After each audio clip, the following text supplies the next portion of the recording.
শুভ নববর্ষর আজকে আমি এই সংস্কৃতি মানে সেলিব্রেশন শুভ নববর্ষ খুব এনজয় করছি অনেক অনেক ভালো অনেক আনন্দ করছি আজকে অনেক ধন্যবাদ সবাইকে শুভ নববর্ষর আমার হ্যাঁ আগে আসলাম আমার 5 জন ছেলে মেয়ে আছে তারাও দেখছি বাঙালি সংস্কৃতি 11 বছর বাংলাদেশ থাকি আমি আমার নাম Jaya Berlin thank you so much আমার খুব ভালো লাগছে অলরেডি বলছে যে আমরা আজকে অনেক ঘুরতে অনেক এনজয় করছি অনেক অনেক ধন্যবাদ কোন জিনিসটা আপনাকে আকর্ষণ করেছে বাঙালি আর্ট এবং সংস্কৃতি মানে গান এবং বাজে মানে আমার খুব ভালো লাগে থ্যাংক ইউ সো মাচ কোথা থেকে এসেছেন আমি আমেরিকা থেকে এসেছি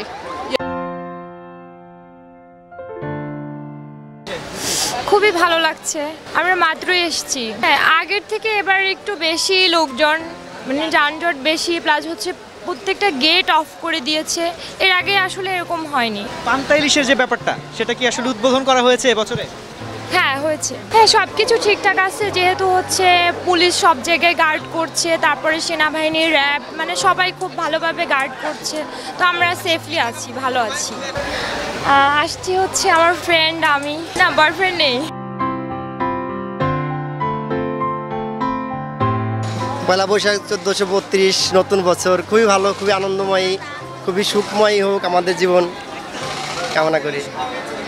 পান্তা ইলিশে খেয়েছি পাড়াতে খেয়ে এসেছি এখানে খাওয়া হয়নি আমার স্ত্রী আমি আমার বড় ছেলে ছোট ছেলে বাসায় রেখে আসছি আপনার সঙ্গে একটু কথা বলেছি এই যে ভাইয়া বললো যে ছোট ছেলেকে বাসায় রেখে এসেছে তো তাকে রেখে কেন আসলে তাকে রেখে বলতে সে ঘুমোয় আছে মূলত আর ছোট এই রোডের মধ্যেও তো হাঁটতে পারে না আর এত দূরে ওকে নিয়ে আসে রোডের মধ্যে ওকে কষ্ট দেওয়া ছাড়া কিছু না পারে একটু বড় হয়েছে বুঝে এই জন্য মূলত হচ্ছে ওকে নিয়ে আসা আর এটা আমার এখানে ফার্স্ট টাইম আসা ফার্স্ট টাইম এসে অভিজ্ঞতাটা কি সেটা আমাদের সঙ্গে হ্যাঁ অনেক ভালো লাগতেছে যেহেতু এখানে ফার্স্ট টাইম আসা হাঁটা আমি মানে ভাবতে পারিনি যে এত দূর হেঁটে আসতে হবে কিন্তু হেঁটে আসা একটু মজা অনেক মানে ফার্স্ট টাইম আসা যা হয় অনেক অভিজ্ঞতা এক্সাইটেড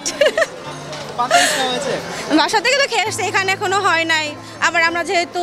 রিলিজিয়ান হিন্দু আমাদের আবার কালকে অনুষ্ঠান আছে মানে আমাদের একদিন পরে হয় 14 তারিখ আজকে 15 তারিখ আমাদের ঢাকেশ্বরী মন্দিরে হচ্ছে অনুষ্ঠান হয় ওইখানে যাওয়ার ইচ্ছা আছে এখন আজকে এখানে আসছি দেখা যাক কতক্ষণ থাকি আমি না গতবার বলতে আমি যেহেতু বললাম আগে আমার এটা ফার্স্ট টাইম সেহেতু মানে টিভিতে যা দেখি এমনই খবরে নিউজে আর এটা বিভিন্ন রকমের যে বললামই তো বিভিন্ন রকমের যেগুলো বানাই আনছে এগুলা অনেক সুন্দর আর আমার লাইফে যেহেতু এটা ফার্স্ট টাইম সেহেতু এইটাই নতুনত্ব এটাই আগে যেহেতু দেখে নেই সেহেতু আমি নতুন করে আর কিছু দেখার কিছু নাই যে নতুনত্ব কি এটা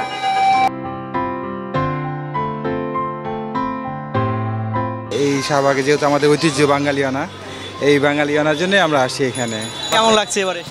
ভালো লাগছে রাস্তাঘাট মোটামুটি ফাঁকা আছে এই ভালো লাগছে অন্যান্য বারের চেয়ে এবার আসলে কোনো ব্যতিক্রমী কিছু চোখে পড়েছে ব্যতিক্রমী বলতে রাস্তাগুলো একটু ফাঁকা পাচ্ছি এটুকুই আর ওই যে র্যালির যে ব্যাপারটা এগুলো তো সম্পূর্ণ আলাদা হ্যাঁ এইটুকুই আর কিছু না অনেক ভালো লাগতেছে ভাইয়া এখানে আসছি অনেক ঠান্ডা পরিবেশ বাতাস অনেক ভালো লাগতেছে অনেক প্রত্যেক বছরই কি আসা হয় হ্যাঁ প্রত্যেক বছরই আসি আমরা আসছি আজকে অনেক ভালো লাগতেছে ব্যতিক্রমী কিছু চোখে পড়েছে হ্যাঁ লোকজন অনেক কম তারপরে দেখলাম যে মানে এইগুলা যে ভাস্কর্যগুলো করছে এগুলো অনেক চেঞ্জ এইগুলা দেখলাম এইগুলাই আচ্ছা পান্তা ইলিশের যে ব্যাপারটা সকালে খাওয়া হয়ে গেছে খেয়ে আসছি সকালে বাসা থেকে হ্যাঁ বাসা থেকে খেয়ে আসছি শৃঙ্খলা বাহিনীর দৃষ্টি আকর্ষণ করছি চারুকলার সামনের রাস্তায়